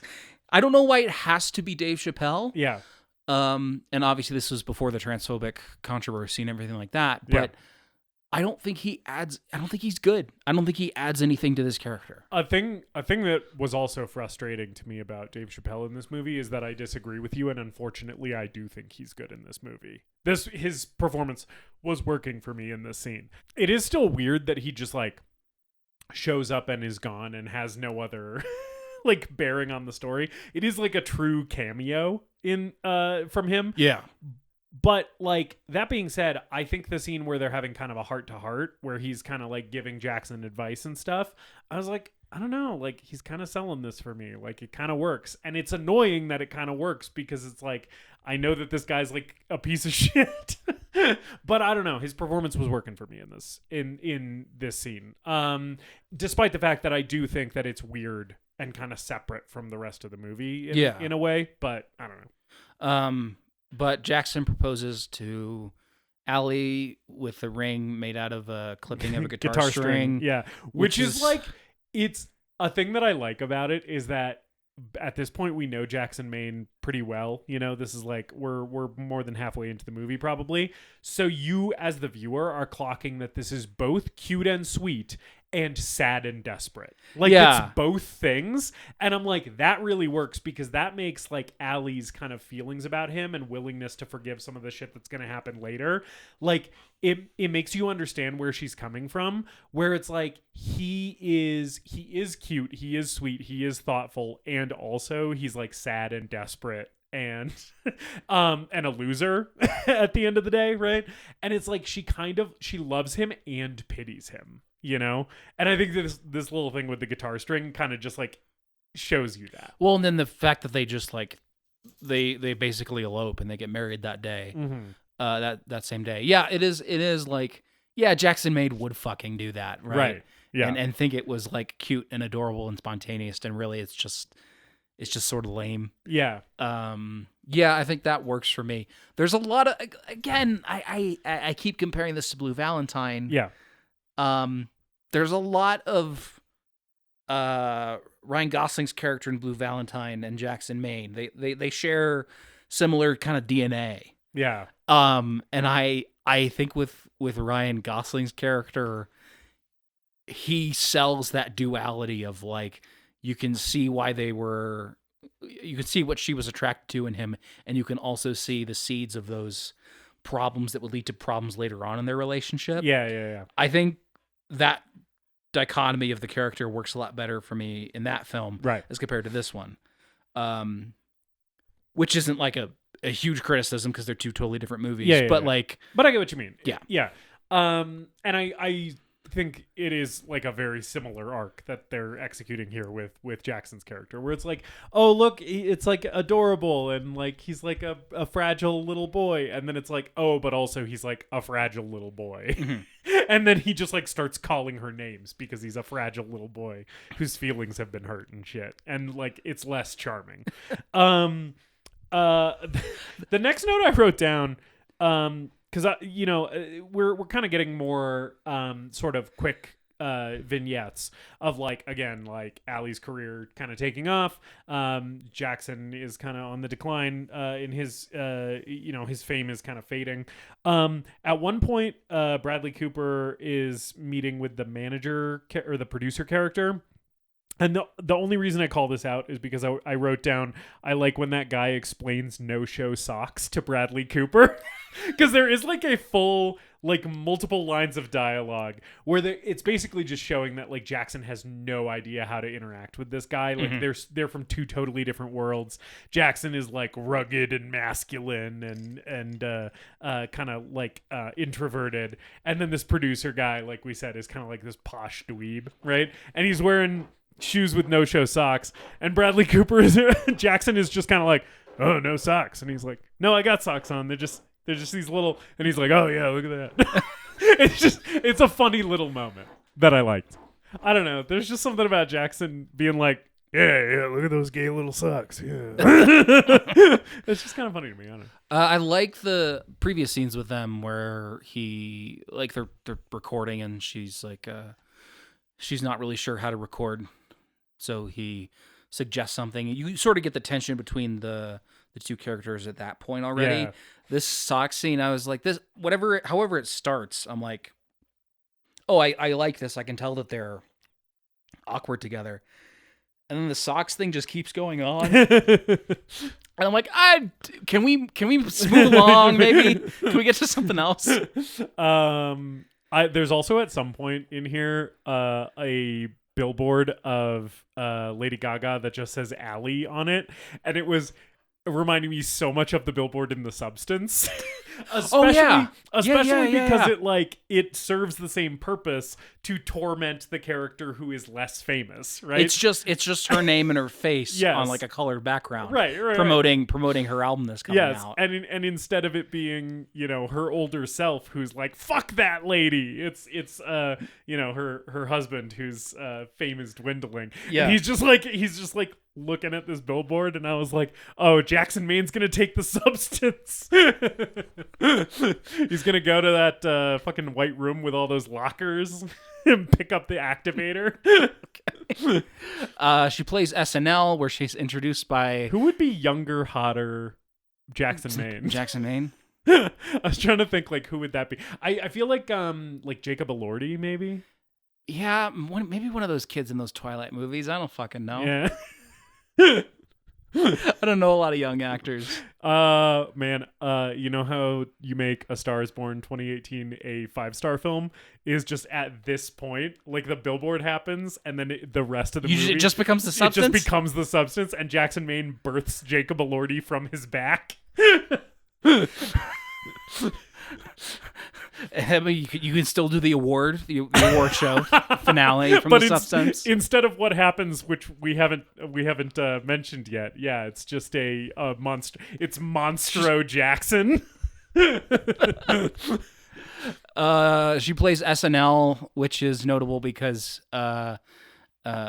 Jackson and Bobby kind of reconcile here. Yeah. Bobby just shows up for some reason. But also, I think he's there to support Allie because I think he truly does like her. And okay. My read on Bobby is that he's open to reconciling with Jackson, but he's at SNL to support Allie because he's always kind of liked her. Okay. They seem warm to each other. Yeah. She's introduced by Alec Baldwin, which is another cameo that just sort of pops up like a jump scare. They're like, Alec Baldwin's going to be hosting SNL, and like you're not sure if you're actually going to see him in the movie, and then there he is, barely. He's like, they got Alec for like 20 minutes. And they were like, "Hey, Alec, can you do the thing that you've done on SNL a million times, where you introduce the musical guest?" And he's like, "Oh yeah, sure. Where's my mark?" Yeah. He just introduces her and walks off. Yeah. But this all of this leads to she's getting nominated for the Grammys. Yeah. The next thing I have here is like the bathtub scene where Jackson is really, really, really fucked up. Yeah. And they're arguing while she's taking a bath. Yes. And this is where I just checked out. I was like, oh, this relationship has just stopped working for me at all. Oh, okay. Interesting. How did you feel about it? I like the bathroom scene. I think it's great acting from the two of them, which goes a long way for me. Where I was just like, this is a very, like, it's just really well performed from both of them. And I like the thing that sort of sets up the argument in this scene is basically Jackson picks a fight on purpose. Yeah. Right? Where he's like, he starts talking shit about her new music and she gets defensive and he just like keeps poking at it, being like, you're not being honest, right? And I like that it's like clearly coming from a place of his own insecurity, like he's having to bring her down because he feels like really insecure and really fragile about like his own dwindling fame and how much everybody loves her and stuff. And so all of that stuff in this scene like really works for me. And I think it like, it totally works for like kind of the big thematic thing in the movie about like just fame being difficult, right? Having it and losing it and all that. So I think it worked for me generally. I will say, my main problem with this movie continues to be the script. And I think that it's like, he's so cruel to her in this scene that like when she then comes back around after he like goes to rehab and stuff, or even before he goes to rehab, they kind of reconcile. Mm-hmm. And it's like, I don't know if I feel like the script has done the work to show me either that he has earned this or why she goes back anyway. Yeah. And so I think that is a problem that I have with it, but I think like the scene in and of itself like mostly works for me. Okay. Yeah, I think the script really doesn't work for me in this scene. Yeah. It just all feels really cliched and shallow. Yeah. Shallow. Yes. Yeah, exactly. However, I do like the scene where they reconcile because this movie, again, like Blue Valentine, attempts a lot of... Take a shot every time David brings up Blue Valentine. I don't know why this movie reminded me of it so much. To be fair, when I was watching this, I was also thinking about Blue Valentine. I think my thing with this is similar. Like, watching this, I felt like, oh, now I know how Justice felt watching Blue Valentine. Yeah. Because I'm having the same reaction that he did to that. Right. Yeah. This movie attempts a lot of the same like naturalistic dialogue that Blue Valentine does, and I just don't think it works really well here. But the scene where they reconcile, where she's like at a dance rehearsal or something, and he shows up and does a non-apology where he's like, I might have said some things, and he can't finish the sentence a couple of times. Mm-hmm. And she forgives him, and then she's like, oh, you're not drunk. I can tell when you're not drunk. That spoke to me as very true to life of these type of people. Yeah, yeah. There's a moment, too, I don't remember where it comes, but there's a moment, too, where he sort of says to her, like, I wasn't drunk the whole time. That's maybe after rehab, but they have, like, another kind of fight, and one of the things that he says that, like, basically has hurt him is like she kind of treats it in that fight as if he's been drunk all along, and he's like, no, like, you had a relationship with me, not with my alcoholism, right? Like all that stuff I think works pretty well for me too. Yeah. A couple of those moments gave me the authenticity that I was lacking in the rest of the film. Yeah. So then basically the next thing is that we go to the Grammys. So Jackson is playing a Roy Orbison tribute at the Grammys, and he gets bumped from singing for like a younger, hotter guy, which like is just like the last straw for him, it seems like. And then he's playing guitar. I love that Bradley Cooper also directed this movie because it's just so funny that so much of the movie is dedicated to us watching him shred. I feel like 10 full minutes of this movie are just Bradley Cooper shredding on guitar, and I'm like, he's just like, hey, watch me do. I'm gonna lay down this fucking guitar solo. When he's really milking the Pretty Woman riff, the da na na na na na na, and it's clear that the rest of the musicians are like, are you fucking up the song right now? Are you trying to steal the spotlight? And Allie's in the crowd, basically being like, oh no, oh god, because he like drops his pick and he's falling over. But when he's milking that riff, I'm like, no, you milk that riff, Bradley Cooper. Yeah, he. I assume it's actually him playing guitar.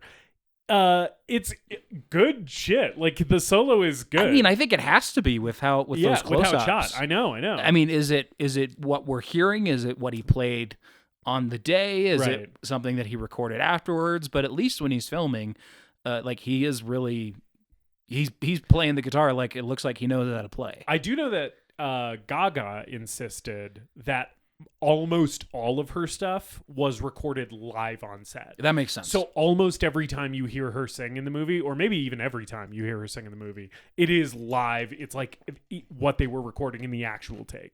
Because she was like really insistent about that, I guess. But yeah, it's just funny that Bradley Cooper is like the ultimate like guy who whips out a guitar at a party, where he's basically like, hey, for my remake of A Star Is Born, I'm gonna dedicate a ton of it to showing you how good I am at guitar. And then Ellie wins best new artist, yes. And he drunkenly follows her on stage and stumbles over. He's like, I'm just gonna sit here for a little bit. I remember this is the scene that left an impression on me from the first time I watched this movie. Yeah. Going back to it, I was like, I kind of think this scene is a sort of genius in a way, because it's like, it kind of sticks out from the rest of the movie as like, we're really doing something here. Because it could be as simple as like, he's drunk and embarrassing or whatever.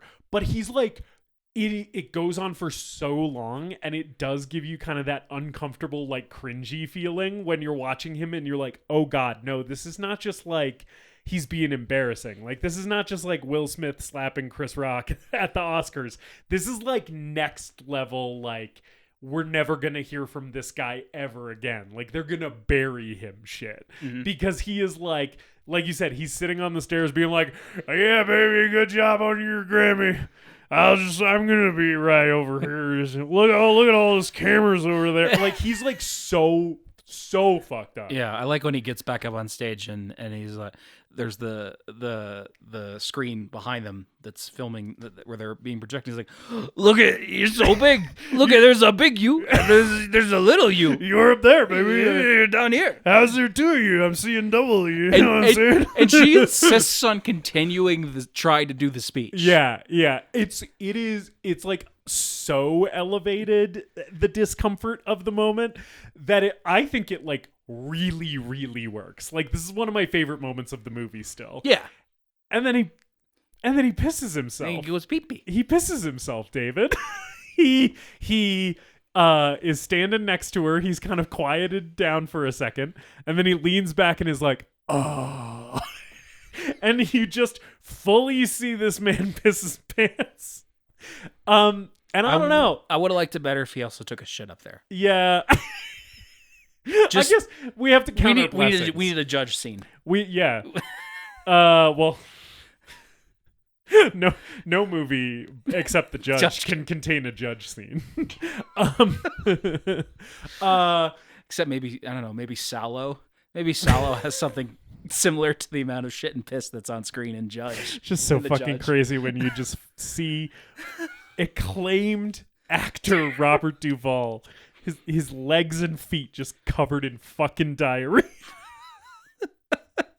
Maybe we should do a second episode on the Judge. We can do a judge commentary track. Yeah. We just turn this into a Judge podcast where just every week we just watch it and talk about the Judge. There's a podcast until the end of time. There's a podcast that covers, I think, every minute of Heat. So each episode is on the next minute of heat. Yeah, we could do that for the judge. We could do that for the judge. Yeah, I think we need to count our blessings, because even though there's no full-on judging here, I like that this movie contains a guy pissing himself when it didn't explicitly need to. It's they threw me a real bone with that one, where I'm like, love seeing this guy piss himself. Love seeing him absolutely humiliate himself and his wife, and then cap it off by pissing his pants on live television. Yeah. It's pretty good. This is when he goes to rehab, and yeah. It's just hard cut to him at rehab, really. Yeah, right, which makes the most sense in the entire world. Yeah. It's like, I'm pretty sure like they drove him straight from the Grammys to rehab. I really like this is the scene I was talking about earlier, where he's talking to the counselor, the therapist, or what have you. I like this scene a lot. About trying to attempt suicide when he was younger because when of he was his dad. 12. Yeah. Which is like heavy shit. Yeah.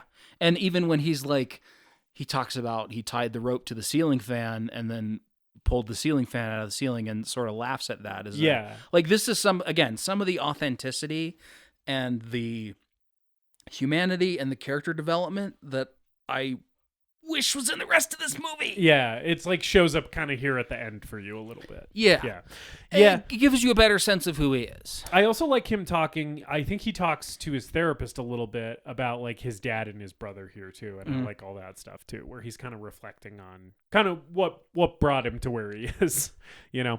And he gets out of rehab, and he has the talk with the manager. Like Allie, first of all, like Allie is super jazzed when he gets out of rehab, and they have like more kind of like nice, like sweet stuff, where she's genuinely like proud of him and stuff. Yeah. But then like there's the scene with the manager where he again comes in twirling his pitchfork with his horns on, and this is the craziest moment from the producer, because he basically is like, you should kill yourself. Like he more or less tells this guy, like, as long as you are alive, you are a liability for the woman you love. You would be like better for her if you were 6 feet under, motherfucker. He's basically like, she'll never tell you this, but she'll always resent you for almost ruining her career. You're holding her back. You're gonna relapse again, you piece of shit drunk. One of the most evil things that he says to him is like, her continuing to be married to you is an embarrassment. Yeah. And it's like, fuck, like I'd kill myself too. Like, Jesus. I don't want to skip this when he's talking to Sam Elliott, and he says that, I always looked up to you. Really, really, really love Sam Elliott's performance as he's like backing out of the driveway and like almost bursting into tears. Yes, that shot where it just holds on him looking out the back window while he's backing up. I was like, oh fuck, like yes, supporting actor nomination, absolutely. Yeah, very good stuff from Sam. Yeah, and that whole conversation with them in the car is really nice too. Even though it ends with the most mush-mouth line delivery from Bradley Cooper in the entire movie. I was listening to you, not Dan. Is that I listen to you? To be fair though, to his gravelly mush-mouth performance, like, the movie makes it really clear when he's drunk and when he's not drunk. Yes. He's more intelligible when he's sober. Yeah, you can really tell. Yeah. And he does a lot of good physical stuff too, where you can tell he's kind of holding himself different. Yeah. Yeah. I do like how often he's just like almost falling over when he's fucked up. Like he does a lot of like stumble and be like, ooh. Yeah. Yeah. So the thing that really sets up the last bit with Jackson is him and Allie are like at home, and they're like in bed, and everything is kind of okay again, but there's like kind of this cloud hanging over everything, and Jackson's talking to her about like her tour, like because she's going to do this big European tour, and she's like, "Oh, actually, we're canceling the tour. I'm just going to go right back into the studio and work on the next album." And she did want to take Jackson along with her. Yes. And the producer was like, "Are you fucking kidding me?" Absolutely not. Yeah. That guy pissed himself on live TV. He can never perform live ever again. Yeah. So she's really like made an effort to try to forgive him and believes in him. Yeah. And then it's clear that like the producer has just like shut all of this down. Yeah. So she doesn't say it to him. She says it like it's her decision that she wants to go back and like record the next album right away. But he like immediately clocks like she is doing this for me, and like I am holding her back, like the British devil said, right? Well, she lies to him. Yes, she lies to him about yes. about like why they canceled the tour and That's her right. going back to the next record. Yeah. Which after he dies, she has that scene with Sam Elliott that I do think that scene is very good, where she confesses like the last thing I said to him was a lie. Yeah. And he's Bradley Cooper in this scene is still just like, I think he's still bringing up like, you know, you have your own voice. People want to hear it. Yeah. You have something to say. Yeah. And so then, like, she goes to play a show, and he stays home. He says he's going to come later. He's like, yeah, I'll be there. Yeah, because she's expecting him to sing Shallow with her. And then we have, like, this very quiet and contemplative and, dare I say, like, very harrowing scene of him killing himself, and it's very restrained. Yeah. How did you feel about this scene? Their dog Charlie gets a steak. Yes, which I like. God, good for Charlie. Him giving the dog that steak. I didn't cry watching this movie. Him giving that dog the steak almost made me cry because you knew it was coming. Well, just because it's like that is such a like, you know, it's such a character thing. Yeah. To be like, I'm going to go hang myself in the garage, but I'm going to give my dog the best meal of his entire life before I do it. Yeah. You know, it's just like there's something really, really sad about that. So the scene itself is very restrained and well done. I love the little note of him like resting his hat on the side table and like kind of having a little farewell with the hat. Yeah. It's all done wordlessly. You know what's happening. Yeah. But I will admit, okay, I suffer from depression. I've struggled with this before. Suicide is not a laughing matter. It's not a joking matter. However, sometimes when a movie has tried to get me invested in a character dramatically, and I'm not invested in a character dramatically, and that character is about to kill themselves, I get really excited. You're like, yeah, just do it. So he steps out of the truck with the belt. And I'm like, oh yeah, let's fucking go to hell. Let's ride the fucking bullet tonight. But then the scene plays out and it's very nice. Yeah. But I was really excited to watch Jackson Maine shuffle off this mortal coil of his own volition. I really like the shot of him from behind where it's like below his shoulders and it's just his hand with the belt and you never see him do it. Mm-hmm. Like it's just like that's as much as you get of the visual, and then like the garage door closes and it's like it's totally unambiguous. You know exactly what's happening, but it's like just kind of purely visual language. He doesn't say anything. There's no voiceover or anything. It's literally just like, no, yeah, you know what these shots mean in this order, right? You get what's happening, and I think it's like pretty elegantly done.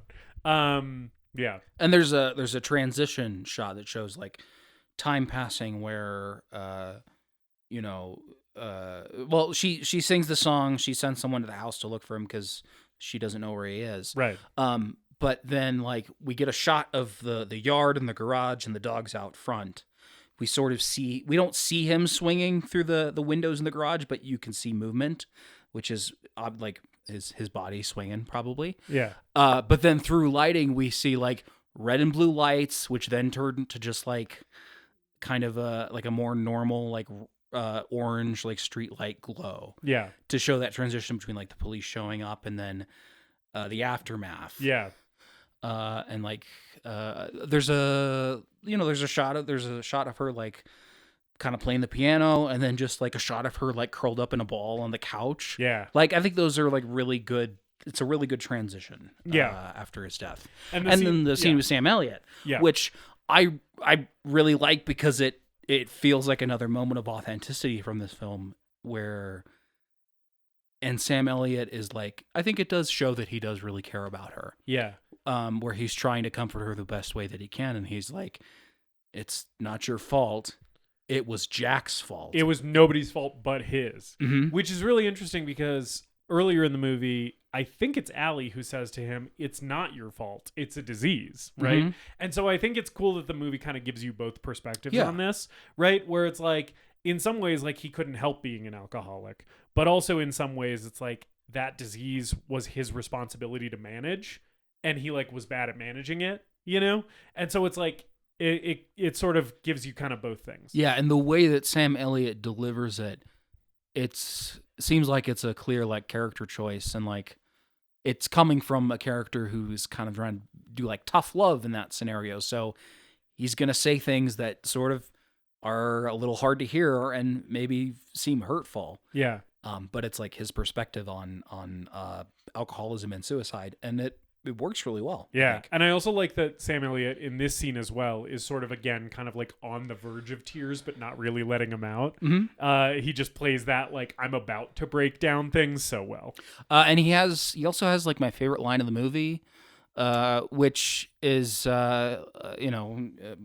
he says, Jackson used to say that music is just 12 notes and it's the same story over and over again, and what matters is how the musician sees that 12 notes. I really like that line too. I like that line a lot, and I wish it had more context throughout the rest of the film. Yeah. Rather than just kind of being dropped at the end here. I get you. Yeah. And then movie ends with her performance at like a memorial show to her, to memorial show to Jackson. And she sings this beautiful song. It's a song that he was writing that she found. Yep. And the climax of this this part of the performance is it cuts to a flashback of them like working on it together, and that's where it ends before it cuts to like a shot of her face in the credits roll. Know a thing that I really like about? Sorry, I cut you off. I was going to say what you thought. What do you think of this? You know a thing I really like about it? Yeah. It would be very easy for a movie like this to go saccharine at the ending. To go kind of like to be like, okay, we went through the hard stuff. Now we're going to kind of inject you with some sweetness to leave you kind of feeling good after going through this, right? This song is really sad. Mm-hmm. It is not like a triumphant, hopeful sad. It's like literally the chorus of the song is her saying, I'll never love again. Like she sings it over and over. And basically the whole tone of the song is basically like, my life is over because this person is gone, right? And the movie just ends on that note. And I was like, I actually love that so much more than if they had made the song like uplifting and being like, I'll move on, I'll overcome this. It's like, no, she won't. And that's the end of the movie. Like, it's like, I think the message of you can overcome grief is a good one, right? Yeah. But I think for this movie, I think based on like kind of the journey these characters have been on and sort of the tone of the movie overall, I like the downer ending. Because I kind of think it is a downer ending. I think so too. I think it's a really powerful performance, and it leaves the movie off on a high note because it is such a downer for me. But if the journey to get there had worked better for me, I think it would work even better because it sort of feels a little abrupt. Yeah. And part of that is just like the build up to him killing himself is so abrupt. Right. And feels so unearned to me that I don't, with how abrupt and unearned that is, I do maybe wish there was like a little bit, we don't need to go like super saccharine here, but we need a little bit more of her like maybe reckoning with it and what this means for her. Yeah. With what's in place with how the movie is. It's but almost like the movie should be longer. It shouldn't be longer, but I think maybe some of our time should have been allocated differently or something to give more of what you're talking. Because I do agree with you. Like I am like, it's almost too quick from when he gets out of rehab to when he hangs himself. Like, we should have more in there. And then it's almost too quick from when he hangs himself to when she does the final performance. Like, just a little bit more in there to kind of show how this has landed for her, other than the little vignettes. Like, I do agree with you. Yeah. Yeah. And then there's a post-credit scene where Chris Christopherson and Barbra Streisand step through a portal, and Chris Christopherson says, "Lady Gaga, let me tell you about the Star is Born initiative." and then it says Allie Maine will return. In Stars Are Born. A Star is Born Generations. Yeah. They're gonna CGI in all those people from the fucking 1930s and shit. Yeah. Like they did with Christopher Reeve in The Flash. Yeah. Anyway. We gotta go back in time and save Jackson. David, we are almost done Jackson off for this week. But before we climax... Before we wipe off our chests... I need to know, is A Star is Born the greatest movie ever made? Before we go get a Kleenex. That's right. Before we throw the sock into the laundry. No, it's not. How dare you ask that? I thought that might be your answer. No. This movie is very functional. It's very watchable. Yeah. Which is sort of faint praise. Yeah. For a certain type of person, I think they will really latch on to the emotions of the film and the characters and the performances and what this movie is trying to accomplish and the musical performances. And for me, some of that stuff worked. A lot of it didn't. And whatever sort of tug on the heartstrings this movie was trying to get out of me, it didn't happen. I think it's underwhelming as a romance. I think as a musical drama about the music industry, about the act of making music, it rang a little hollow, and I don't know, it's just like, it's fine. Could throw it on, and like no one's gonna really get mad about it. I'm sure my parents would like it. I can see why other people like it. I think the music is stronger than the rest of the movie. And again, like, the performances are good. I just wish they hit higher points for me. I wish we had a scene that made me feel emotional at all, feel moved at all. Yeah. And as good as Lady Gaga and Bradley Cooper are, I don't think they ever ascend to being like transcendent, brilliant, Oscar-worthy performances. Yeah. So no, I did not like A Star is Born very much. And I certainly don't think it's the greatest movie ever made. Word. Justice. Yeah. Is A Star is Born the greatest movie ever made? David. No. It is not. I'm also giving this one a no. That being said, I liked this movie so much more than I was expecting to. Okay. Because I had remembered it negatively. I remembered this basically. My memory of this is that it was sort of trite, basic, and boring was sort of my memory of it. And going back to it, I was never bored by this movie. I wasn't necessarily like fully compelled by it. But to your point, it is very watchable. And I remembered it kind of being like more bland than it is. I think it actually has like some flair to it. It's got like a pretty good sense of like visual style, right? I think it looks very good. I think it's very well acted. And so I think like of the three things that I kind of accused it of being the first time I watched it, I think the only one that I still feel is like maybe it's a little trite, right? I think the depth in the script, like we talked about, is really like what's missing for me. I kind of wish that it was just a richer story and that we got more than sort of the bare bones stuff that we need in terms of like the character development to like make these characters like function in the narrative. It's like, no, there's like more meat that we could have dug into that we don't really get. And we've sort of called out those specific moments, but it's just like, I think the script kind of lets this movie down in a way to me. I don't think it's terribly written, but I think the writing is the most mediocre, average, like kind of just C grade thing about this. Yeah, that's my thing. Is I think the writing leads to so many moments where the movie is like attempting emotional catharsis without earning it. Yeah, and the only thing that's even making me feel a little bit moved emotionally is the performances. Yeah. And that being said, like I really fucked with the performances in this movie this time around. I really fucked with the songs. I think they're better than I remembered them being.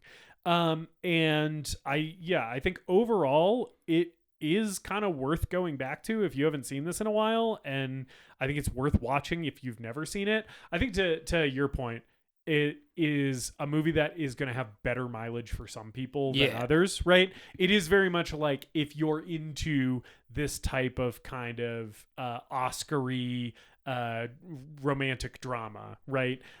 You're probably going to get more out of this than someone who like maybe isn't into that sort of thing in general. But I don't know. I think my sort of surprising opinion about this movie is that it's good. Because if you had asked me 3 days ago if A Star Is Born 2018 was good, I would have said no. I remember not liking that movie at all.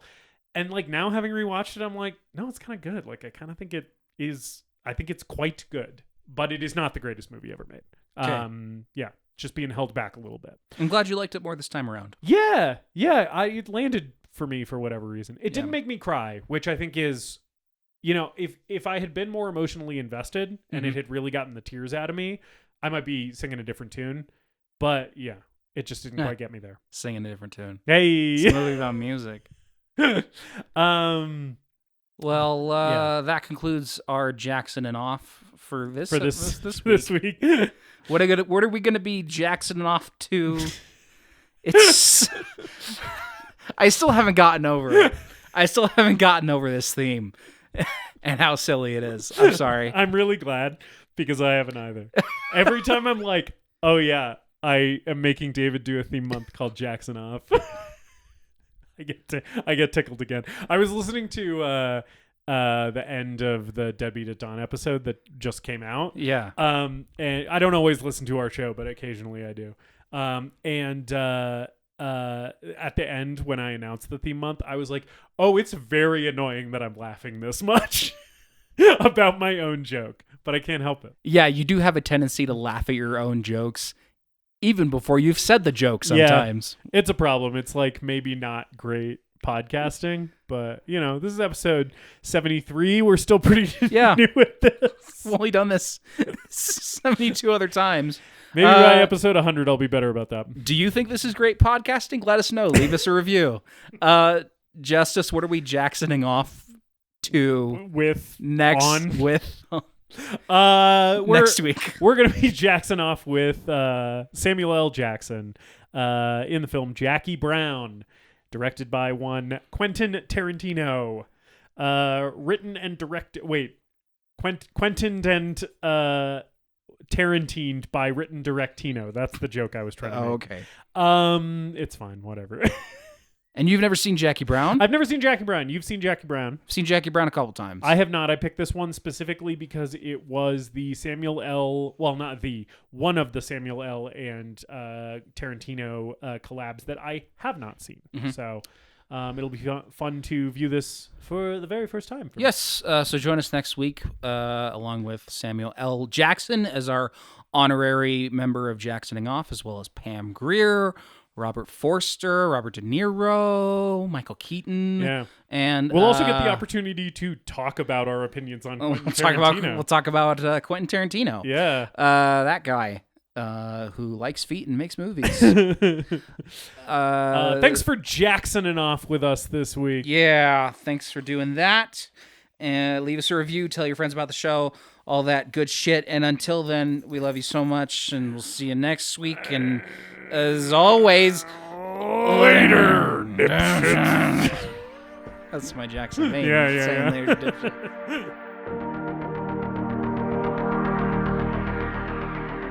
We hope you enjoyed this episode of The Greatest Movie Ever Made. Please remember to leave us a rating and a review, and to subscribe to the show wherever you listen. We appreciate you supporting the show and spreading the word. Tell your friends to listen, tell your enemies to listen, tell your mom to listen. If your neighbor has an unsecured Bluetooth speaker, connect to it and play an episode. You can follow us on social media at TGMEM_podcast, and if you've got a movie that you want us to talk about, send us an email at thegreatestmoviepodcast@gmail.com.